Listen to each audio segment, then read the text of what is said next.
warahmatullahi wabarakatuh.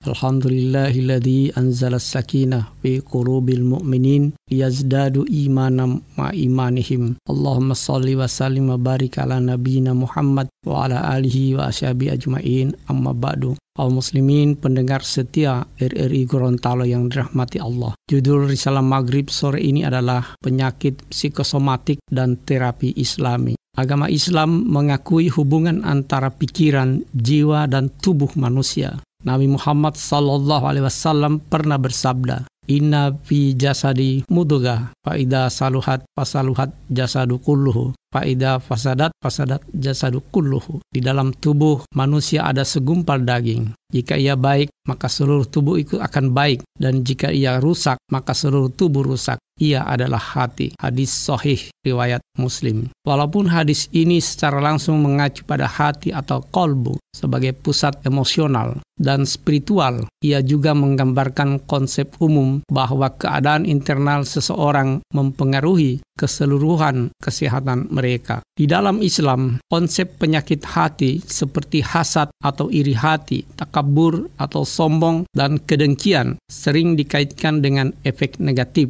Tidak hanya pada spiritual, tetapi juga bisa berdampak pada kondisi fisik, stres, kecemasan, dan depresi yang dalam beberapa kasus merupakan manifestasi dari penyakit hati yang dapat menyebabkan masalah fisik seperti sakit kepala, tekanan darah tinggi, masalah pencernaan, dan lain-lain.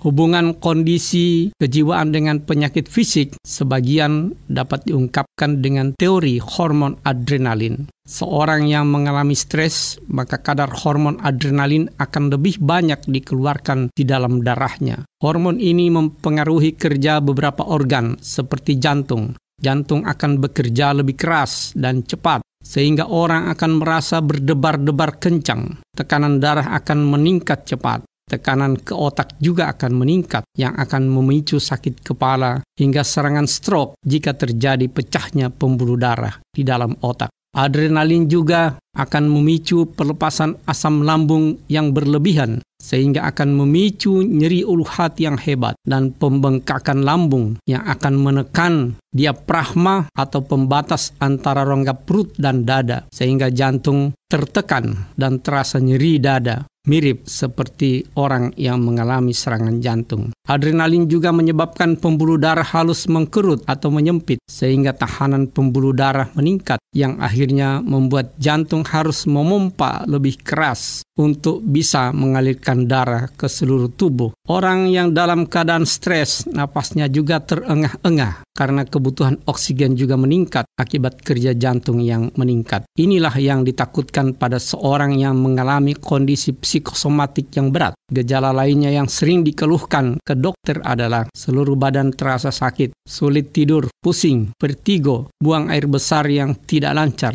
bahkan sampai mengalami diare. Orang dengan kondisi psikosomatik susah disembuhkan karena mereka tidak mengakui gangguan kejiwaan yang mendasari penyakit fisiknya, sehingga menyulitkan dokter untuk melakukan diagnosa dan memberikan pengobatan yang tepat. Pengobatan yang diberikan cenderung hanya untuk menghilangkan gejala-gejala saja. Mereka sering berganti-ganti dokter. Biasanya mereka tidak ingin dikatakan tidak ada penyakit, dan mereka bahkan akan membayar berapapun biaya pelayanan kesehatan yang diterimanya. Kaum muslimin yang berbahagia, jangan dipelihara kondisi psikosomatik ini, karena akan menghabiskan biaya banyak dan menurunkan kualitas hidup, serta mengorbankan hubungan antar sesama manusia karena kualitas silaturahim yang jelek. Beberapa pendekatan yang dapat dilakukan adalah pendekatan holistik dalam pengobatan. Islam menganjurkan pendekatan yang holistik terhadap pengobatan, yang tidak hanya menangani aspek fisik medik penyakit saja, tetapi juga aspek mental, emosional, dan spiritual. Rasulullah SAW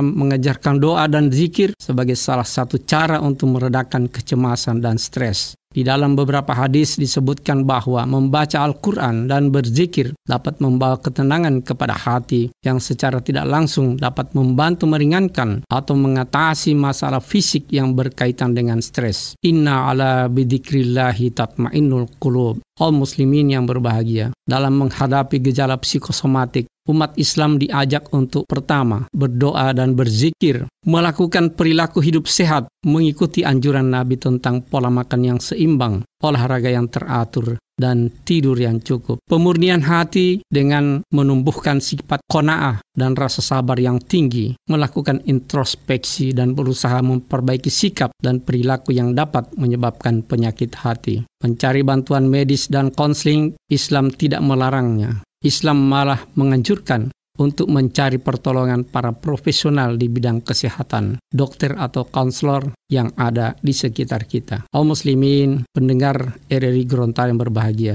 semoga kita terhindar dari penyakit psikosomatik ini. Demikian di salam maghrib sore ini, nasrun minallah fatun qarib. Wassalamualaikum warahmatullahi wabarakatuh.